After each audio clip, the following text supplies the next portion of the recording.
Get ready for a no BS approach to health and fitness. This is MBS Fitness Radio.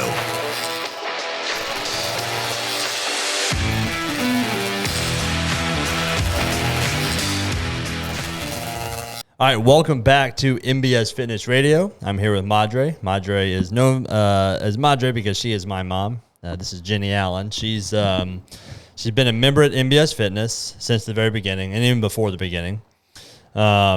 And she just hit her 1,000th class. And so we wanted to, have this opportunity to just celebrate that and highlight that as a tremendous achievement. And two, to share some of the wisdom, some of the reflections that come from training enough times to do it to reach 1,000. I think it's worth saying that. I mean, it's probably really like your 3,000. Oh, we just started tracking it. Yeah, this is 1,000 since we started tracking it, which was maybe 4 or 5 years ago, I think. Okay. Something like that, 4 or 5 years ago. So considering this is our 13th year, you've gotten a few more. So you've probably done that multiple times over. Exactly.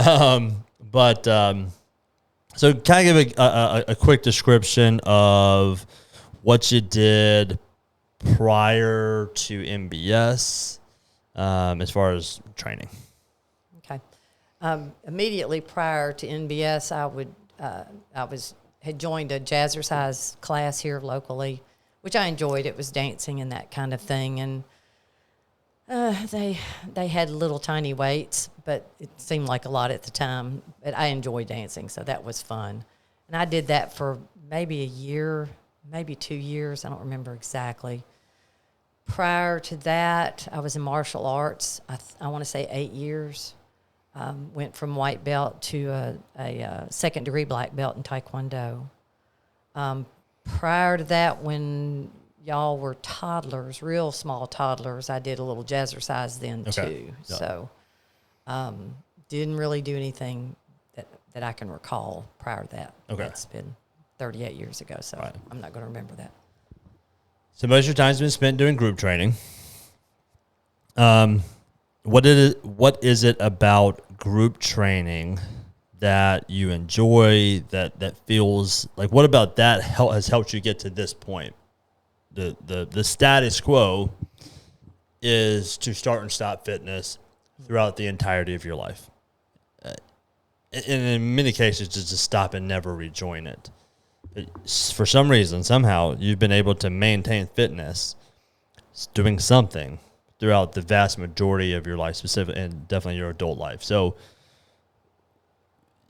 you've leaned into group training to make that happen. What about group training has allowed that?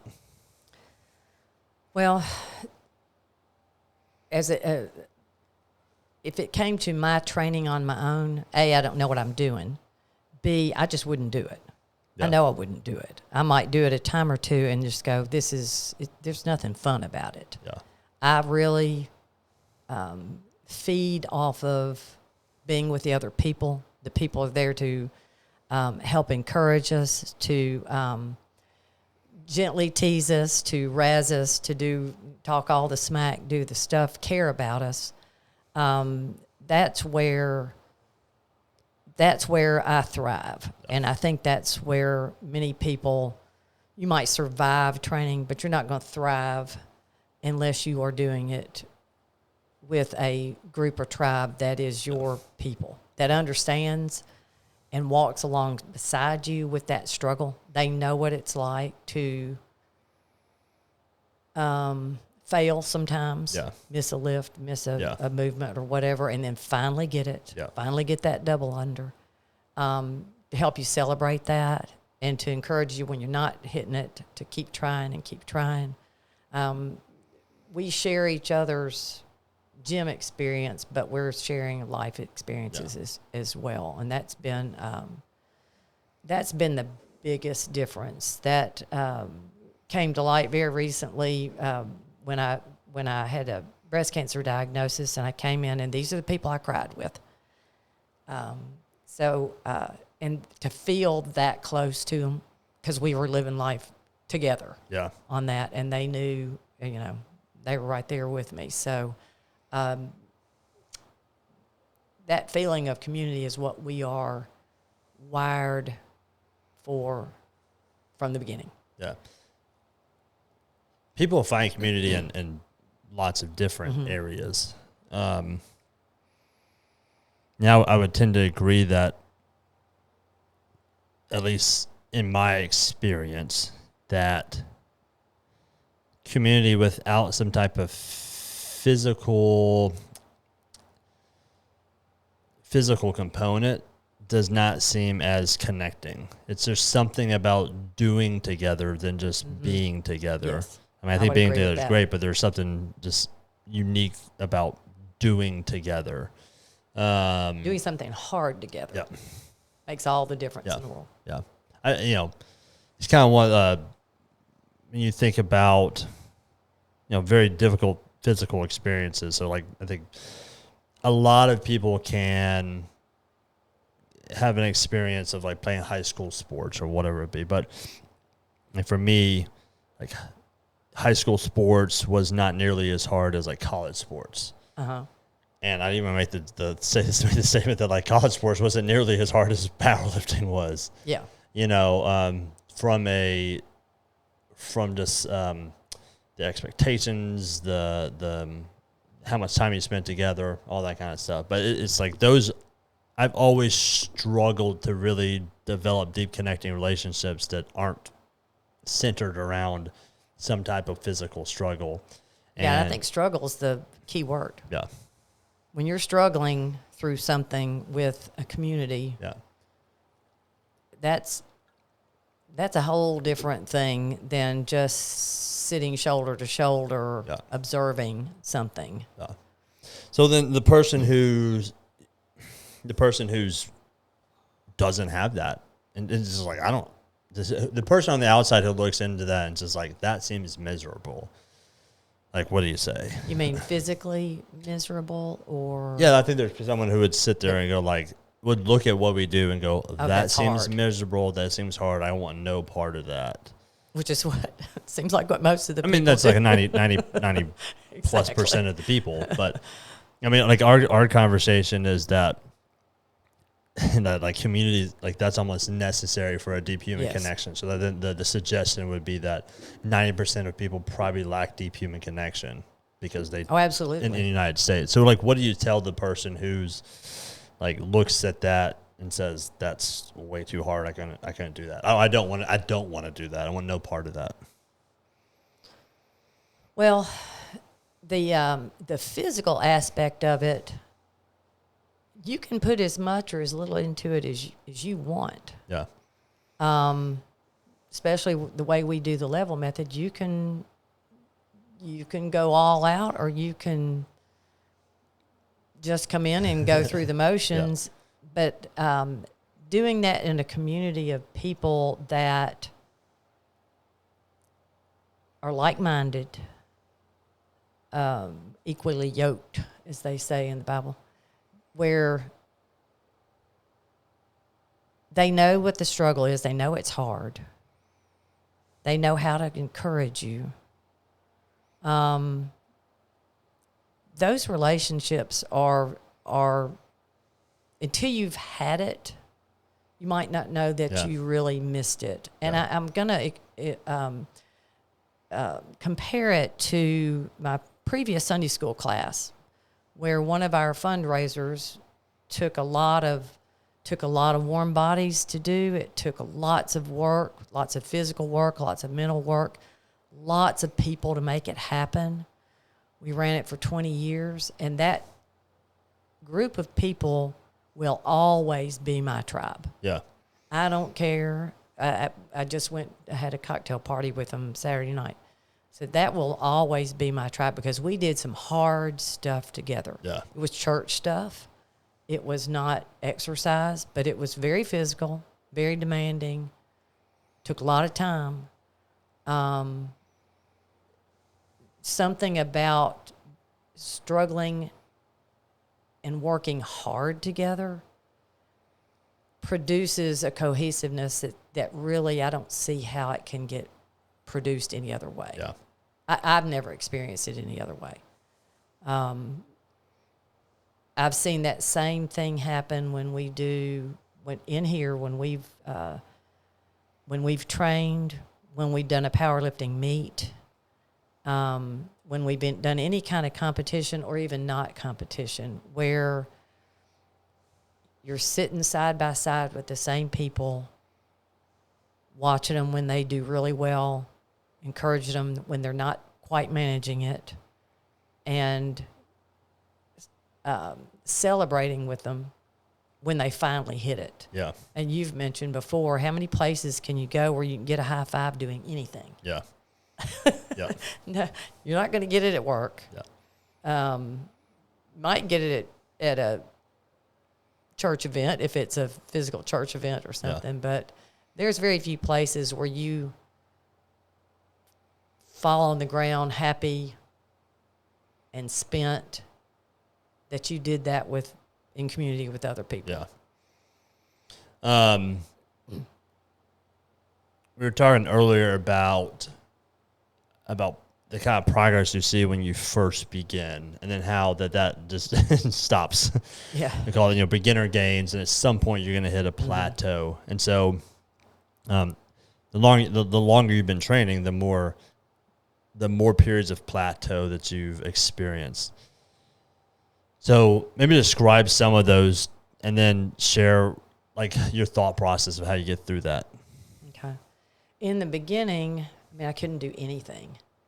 And I felt it made me feel not stupid, but it made me feel out of the ordinary. That everybody else can do this, but I can't. And I felt like, okay, everybody's looking at me because I can't do this. But those gains came fairly rapidly in the beginning, where 1 week you can't lift the 45 bar doing a bench press, and then a couple of weeks go by and now you got 50 on there, and a couple of weeks go by and now you get 55, and you're building pretty steadily. You're seeing improvement in nearly all the movements that you're trying to do, or in the CrossFit things, some of the more complicated movements are starting to make sense, and you go, okay, now I know what that's supposed to look like. So you're making a nice arc of improvement fairly steadily. But there's a point where physically and somewhat mentally, you're going to hit a plateau. Yeah. And for me, bench press at 100, I think I got stuck. It felt like a year. If it wasn't, it was many, many, many months. Just could not hit it. Finally hit it. And then, I think my last one was 110. Deadlift, I was stuck for many months. I want to say 4 or 5 months at 205 pounds. That was mental. It was mental. Yeah. I would say with bench press, it wasn't so much mental as it was physical. But deadlift, it was mental. I could feel it when I walked up to the bar. Yeah. That uncertain if I can hit it. Finally, at some point, I hit it. Celebration all around. So that now my deadlifts, my last one, last big one was 280. So when you do it over a long period of time and really consistently, and that's where the consistency comes around the most. If you're only coming in once a week or even 2 times a week, it's going to be more frustrating because you're going to expect those plateaus to go way faster. Yeah. And they're not. And understanding they're not, you just got to keep chipping and chipping. And you know what? If 110, I couldn't hit 110 now. If 105 pounds on my bench is all I ever get, that's a lot more than I did when I started. Yeah. So, there you go. But the just realizing, like anything else in life, your work, your marriage, or anything else, you're going to have troughs. You're going to have peaks. Power through the troughs. Yeah. enjoy the peaks, learn from them, and just realize that you just got to keep chipping away. You can't walk away and say, well, I'll never get that, so I'm just going to quit. Yeah. It's just, to me, that was not an option. Why though? Why is there value in continuing to push through it? If a person was in here, if a person is in here and they're just like, I've been stuck at this forever, and I've been stuck at this forever, and I see no path forward that I'll ever hit this, and you go, well, you will. It just may take a year. Like, why is it? Well, one, why is it worth doing if it takes so long? And two, why is it worth doing if you never make any progress? Like, if you'll never ever bench press 105 again, why should you even continue to bench press? It's hard to describe the feeling of confidence that it gives you when you break past one of those barriers, especially if it's taken a long time. The longer you strive towards something and then you finally hit it, that's a huge confidence builder. Yeah. And it does take a long time to be able to say, I didn't hit it today, but I'm going to keep trying till tomorrow. I remember I told your children last week at the Ninja Gym, I said, there are two words I do not like. They're I can't. You can say I'll try, but not I can't. Keep trying. Keep trying. Because if you walk away and give up that easily, you're going to walk away and give up on other hard things easily as well. So it's almost that the value behind it is because it's so difficult. Yeah, oh, absolutely. Absolutely. The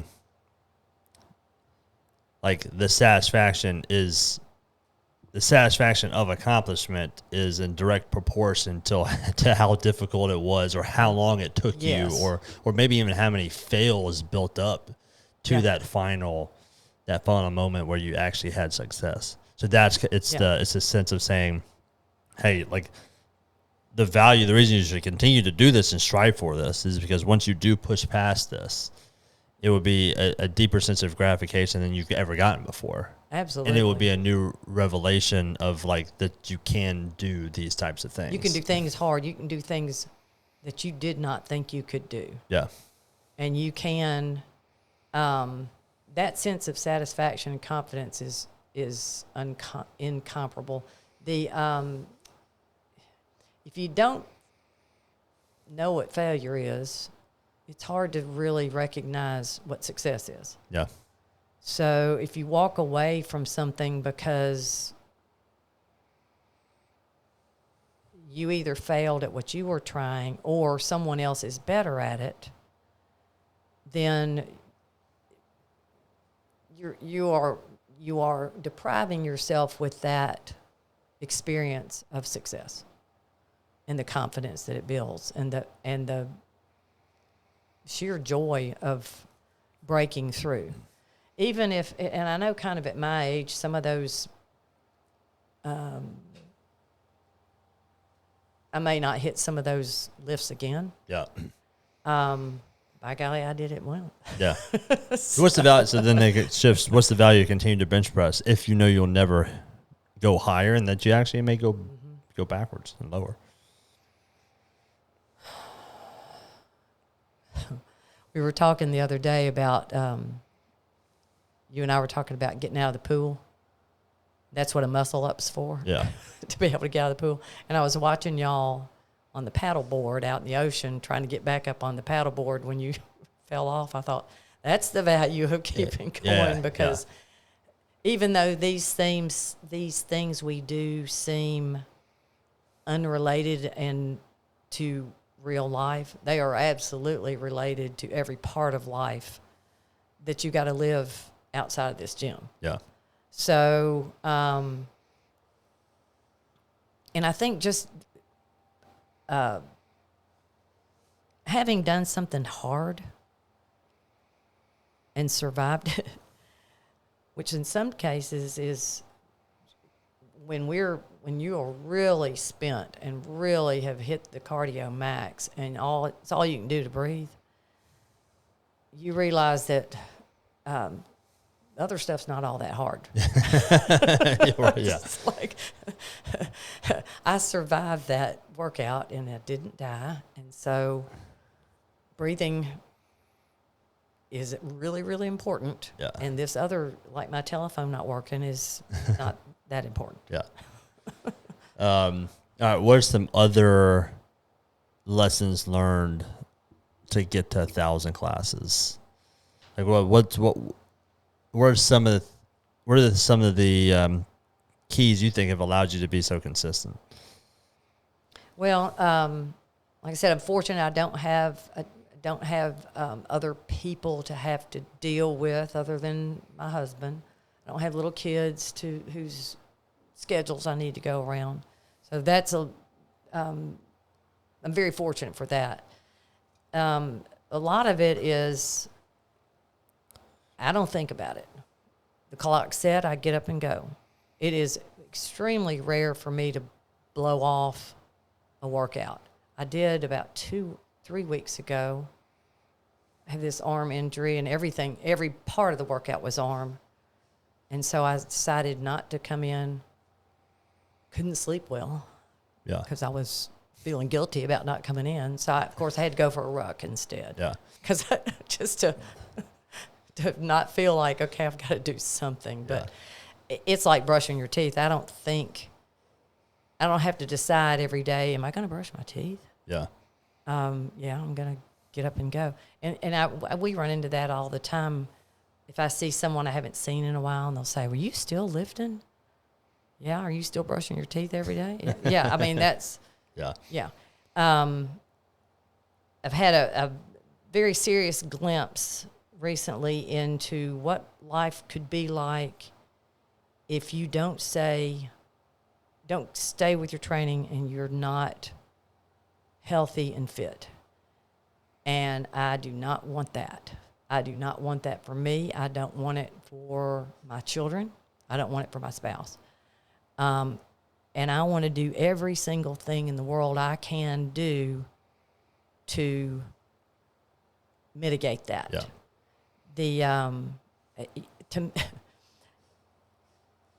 I think about, people will say, well, why do you do all that stuff? You have to sweat and it's hard and all that kind of thing. But there's thousands and thousands of studies that show you that exercise is the simplest, cheapest, fastest, most effective medicine you have against aging. Yeah. Why would you not? Yeah. And I think, okay, if you're diagnosed with cancer, are you just going to go, no, I'm not going to do surgery and I'm not going to do radiation because, gosh, that's hard. Yeah. No, you're going to throw everything you've got in the world at it because you want to mitigate that. Yeah. Why would you not do that for the rest of your life? Yeah. Why? That doesn't make any sense to me at all. We need to find a cure for cancer. Well, we need to find a cure for heart disease and these things. Well, you got one sitting right there and hidden in plain sight. Yeah. And you refuse to use it because you're looking for an easier way. Yeah. You're looking for a pill to do it. But for me, I'm a very habit person. I'm very methodical. I do things the same way all the time. So for me, I get up, I set that clock, 5:24 every morning, get up and go. 5:24. 5:24. Why not 5:25? That's just what it landed on. That's enough time for me to do what I need to do and get on over here. Yeah. So, and have you always trained in the morning? Was there any struggle? You've been doing it for over a decade now, but do you recall any struggle about changing into training in the morning or? No, I am a morning person, so that's not hard for me. And for me in the morning, I don't have any meetings or anything else scheduled at 6 a.m. generally. Yeah, right. So no other life interferes at that time slot. Yeah. There's no meeting scheduled. There's no kids to take to school. There's none of that. That time of the morning, there's no time to talk yourself out of it either. Yeah. The alarm hits, you get out of bed and go. So there's no time to second guess, am I going? I think that's a big key too. It's just you roll out of bed and go. Whereas if you're going at one of the later times, you might go, oh, well, I've got a meeting I got to go to, or I need to do this, or you get up and you're in the middle of something and you'd have to stop and go. Yeah. I think that could really disrupt. For me, that would be disruptive. Yeah. So I like to go in the morning. It clears my head. It gets my creative juices going in the morning. Yeah. I can come in and take a shower. I don't have to worry about getting sweaty later in the day. So that works. That has always worked well for me. But I think part of the key is just there is no time to second guess. Yeah. That early in the morning. You're just out. Do you use a normal, like what keeps you from reaching over and hitting the snooze button? I mean, I think that's a struggle a lot of people deal with is like, yeah, I plan on coming in the morning, but I snooze my alarm. I don't know that ever in my whole entire life have I ever hit a snooze. Oh, wow. Okay. I just, once I'm awake, I'm generally awake. Okay. Now, I have on a Saturday awakened at 5:24 and gone, I got to get, oh, no. Yeah. I get to go back to sleep and yeah. gone right on back to sleep. I'm not a snooze button person. Okay. Over the years, you've had a couple of injuries. So how do you deal with those? You don't get to 1,000. Let me say, you got to 1,000 classes the fastest because 50 weeks out of the year, you do 5 classes a week. Mm-hmm. I mean, you go on a vacation, Yeah. a couple times a year, but outside of that, you're here 5 days a week, very consistently, and maybe occasionally even on a Saturday. So you've been injured, but you haven't gotten injured and said, okay, well now I'm going to take 2 weeks off or I'm going to take a month off or 6 weeks until this thing heals. So what's been your process or thought process that allows you to continue to train through injury? I think the first injury I can recall was lower back from deadlift, which is fairly common in deadlifting. And we fortunately at the time had a chiropractor here on site and a massage therapist that helped me work through those, but continue to work out. It was sore, but it wasn't incapacitating, not like some back injuries were. So I've had scrapes and cuts and bruises and junk like that just from being dumb sometimes. But currently I've got what I'm guessing may be a bicep tear. I'm guessing shoulder. Yeah. Shoulder, and it's coming down into the bicep. And I've tried to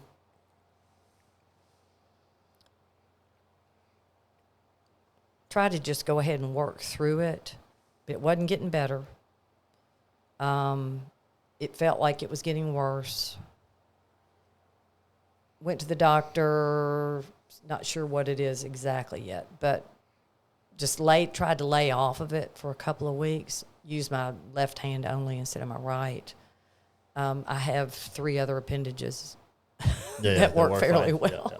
So it's frustrating, though, to me to it never occurred to me to not come. Yeah. I did that one day that every part of it was arms. Yeah, It's like I even thought about coming and just riding the bike. Yeah.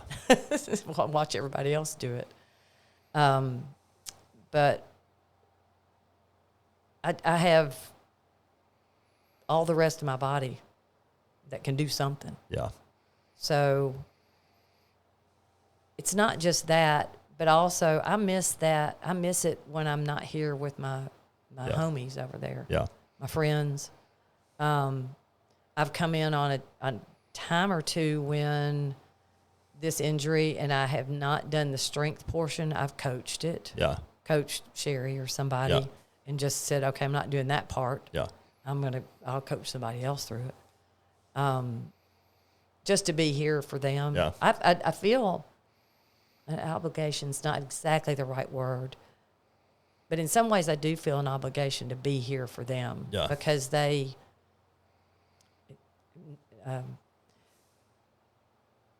it sounds funny to say, but a lot of people seem to look up to me for that. So I feel a kind of an obligation to be there as an example, if nothing else. Yeah. And because I like being around them. Yeah. So, and I'm fairly conscientious about being an example. Yeah. I'll go back to, not with injury, but when we were doing powerlifting meets, I heard time and time and time and time again, people walk up to me, particularly women, and say, you are so awesome. I'm so impressed with what you're doing. Now, you know, because I was about the only one my age doing it, that I guess had the courage to get up there and do it. Yeah. And that was very uplifting for me. And I really noticed, again, a kind of a sense of obligation to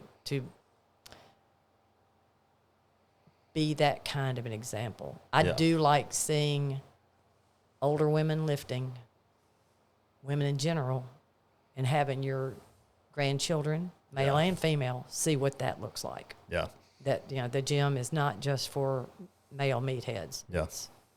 It's for everybody. So, kind of sum that up. Like part of your ability to stay consistent, even through injuries or whatnot, is just kind of like, one is just a habit. It's like it's a desire to be part of the community. Like one is like, these are my people. I mean, Yeah, these are even my people. if I'm hurt, I still want to be around them. Yeah. Also, a feeling of a sense of, I want to be a good example. It's like, I know that the proper thing to do is if I'm injured, I still come and train. And I want to show other people that they can do that. So maybe share with someone who might hear this and say, you just said, I think I might have a bicep tear. So, well, I don't want a bicep tear. I don't want to get injured. What would you say to them? Well, my snarky thing to say was, if you don't want to get injured, stay home and do macrame. But that's what Mr. Cummings used to say to us. It is a sport. Yeah. It's a sport. There's going to be, I'll tell you where I see more injuries that don't happen in here. Yeah. They happen outside of here, and we're dealing with them in here. I see that a lot. Yeah. They were out goofing around, working in the yard, or they were playing pickup basketball or something like that, and that's where they got injured because they're not focused on what they're doing when they're outside the gym. Yeah. In the case of my arm, this has been ongoing for a long time, to the point where I finally said, you know, this should have healed by now. I need to go find out what's going on. But you're going to be sore. If your arms are sore today, just wait. Tomorrow it'll be your legs. Yeah. That will go away, and you will learn the difference between muscle soreness, muscle fatigue, and an injury. Yeah.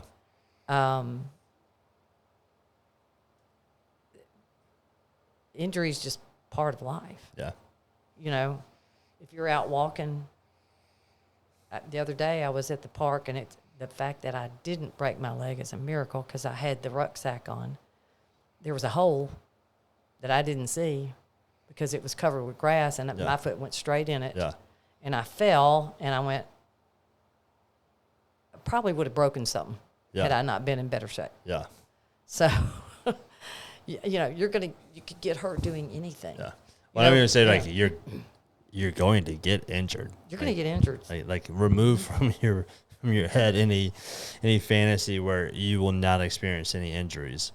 It's just that the resilience you build from the gym significantly decreases those injuries. Yeah.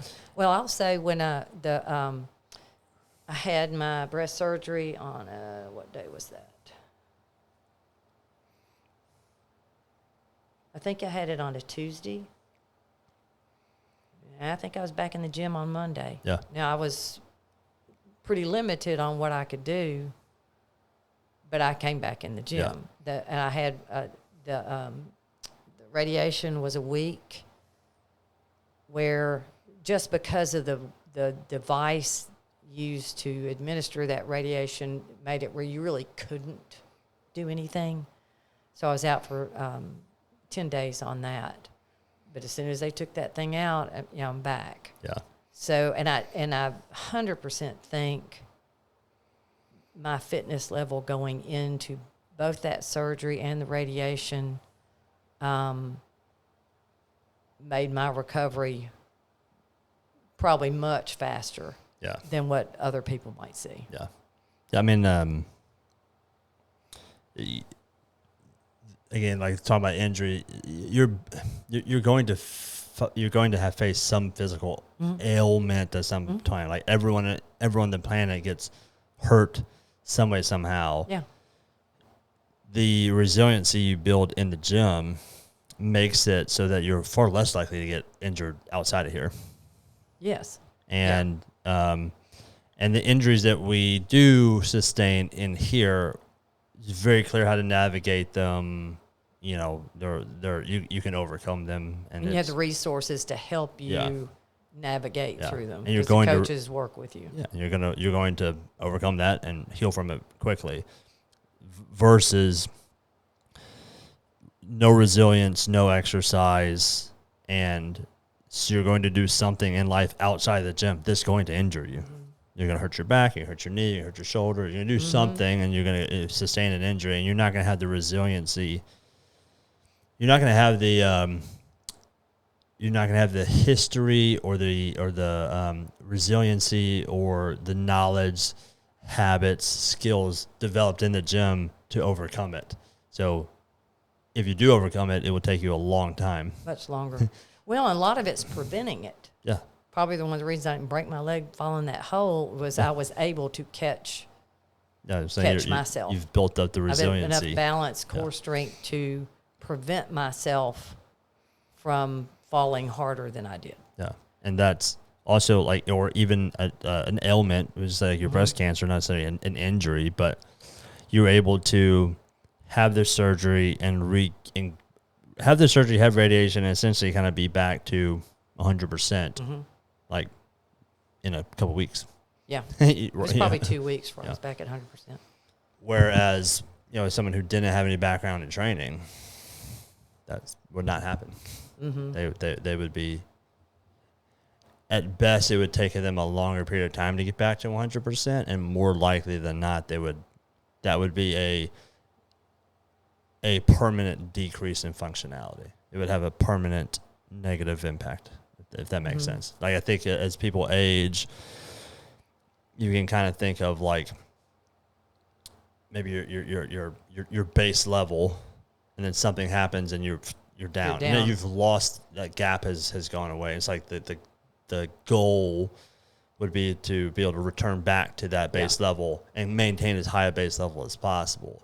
But like for I think of people who they hurt their backs picking up the newspaper, and then like they have like a dramatic decrease in functionality of like, well, now I forever have continuing decrease. What's the point? Like I have a forever back pain, and can never bend over or never comfortable with bending over, what it would be, and then that's like for the rest of your life. That's not the case. Let me pop a pill. There's no return to base levels. Like you'll never be able to do these things again, which is a scary thing to think about, but something that a lot of people accept. Well, one of the things that I noticed, just being able to navigate pain. When they did the incision to insert the catheter, they're all in there apologizing and going, "Oh, I'm so sorry." I was going, "This is nothing. This is a joke." Yeah, You yeah. know, My oral pain surgery's threshold worse. makes this seem like very yeah. It does. You know, of the things that I did, you know, he said the patient ahead of me was just terrified of what pain that might be. I was going, this is nothing. Yeah. So, you know, it's all relative. If you've experienced pain and injury before and you know the difference, Yeah. the navigating stuff that's outside of this encapsulated pain and injury is. Yeah. I It's think all that's relative. like if you see, like I've seen people pull muscles before and you know, they've never pulled a muscle and then you think they were shot, you know, and it's hard to It's hard to sympathize. It's hard to sympathize and not make fun of it a little bit. It's just like once you've pulled enough muscles, it's just kind of like pulls. It's just kind of like, I just pulled a muscle, and that is what it is. That Okay, is, like yeah, go, okay, all right, roll on. all right, let's adjust it, keep going. There's no like real intense emotional reaction to it. It's just like No, that's it's what. just one of the many. Yeah, You just get used. You Yeah. get familiar enough with your body and what is normal and what's not to recognize it and know, okay, yeah, I'm sore today. That's going to go away. Day after tomorrow, it's going to be real bad. Yeah, and yeah. then that's going to go away, and I'm going to replace it with something new. yeah. What do you think has allowed you to be essentially pretty injury resistant and resilient? Like you've never really had any Consistency. Major, consistency. Consistency. I think when people start and stop, there's a thought that, oh, I can start back right where I was. Yeah. And that's when you're going to get injured. Yeah. If you're not, if you expect too much out of yourself right out of the chute, and you don't give yourself enough time to get in and learn the movements and learn that they don't come quickly. Yeah. If they came quickly, they'd be too easy. Yeah. That it takes a long time. And when you see some of these athletes on TV, those are the top 1% of the 1%. Yeah. That's the time. Then there's the Festivus for the rest of us. Yeah. And I think that's important. People, when they walk in this gym or any other gym I've been in, everybody looks, there's tall ones, short ones, fat ones, skinny ones, all sizes. Yeah. Hardly any of them are buff. Yeah. Hardly any of them. Everybody else looks like real people. Yeah. Yeah. And I think there's a misconception that you're going to walk in and everybody's going to look like a fitness model. Yeah. It's like, no, Yeah. No. Yeah. nobody does, Yeah. as a matter of fact. Yeah. That's. I think that's where like social media has probably done more harm than good. Is it's failed to highlight the normal person. Normal person. You know, maybe you're exposed to 100 to 200 very fit people, Instagram influencers, whatever you want to call them, but who are just incredibly fit. Man, there's like 200 people out of 8 billion.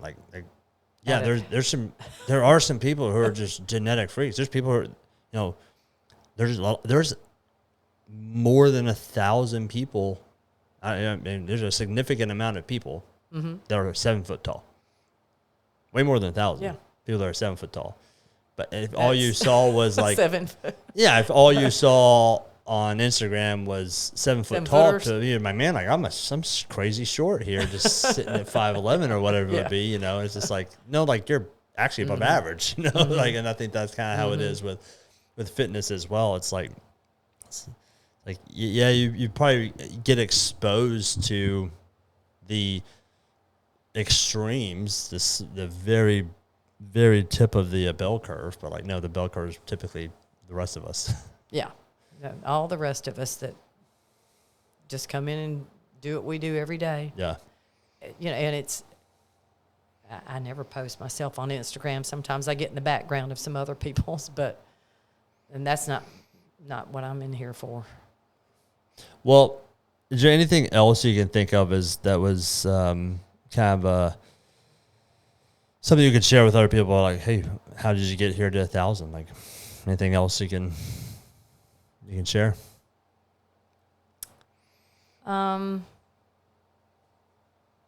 Just that's got to be part of your day in and day out routine, and it's got to be important enough to you that is hardwired into your schedule all the time. Yeah. The benefits of it are going to be long term, and you have to consider it that way, in the same way that you look at your 401k. Yeah. That's a long-term thing. You get that money taken out of your paycheck so that you never see it, Yeah. and it goes in, and it just goes in, and it goes in, and it goes in, and it grows over long term until you need it. Yeah. But it's there. But building that habit of fitness is this exact same thing as building your retirement. Yeah. Earlier you start, the better it is, but you can always, there is no limit to when you can start. Yeah. It's always beneficial. I think about like would you like to be able to retire well with, you know, a comfortable retirement living? Yes. Like, you would want to be that person. Mm-hmm. Like, would you like to be the person who can retire at 65 with $1 million plus? Yes. Okay. Like, what are the things that person would do? Yeah, they would put money in their retirement account. Mm-hmm. Okay, cool. So, well, you're not that person yet. Yeah. You're, like, to become that person, you have to make decisions like that person would make decisions. And just likewise, it's like you might not see yourself and identify as like the consistent, fit human who does all this stuff. It's like, yeah, because you've never done that. But if you want to become that person, you're gonna have to make decisions like that person. So yes, as far as like making it a daily habit, is just like, yeah, but it's hard. It's like, yeah, it is. But in order for it to not be hard or be easier or to become a habit, you're going to have to make the decision now until it becomes a habit. So make decisions. Yes, it's got to be intentional until it's so ingrained that it's just a habit. It's what you do. Yeah, it's like it's who you are. Right. To become. And we talked about that. Yeah. It's who you are. Yeah, to become that person where it is who you are, you're going to have to make decisions like that person would until you become that person. Mm-hmm. So, Now, you could wait for the lottery. Yeah. Is there an easy pill for getting fit? Yeah. About like getting the lottery. Yeah. It's not likely. It's probably not in our lifetime. No. No, exactly. Yeah. All right, Madre, thank you for coming on the podcast, sharing that with everybody. Thanks for having me. All right. MBS Fitness Radio, out.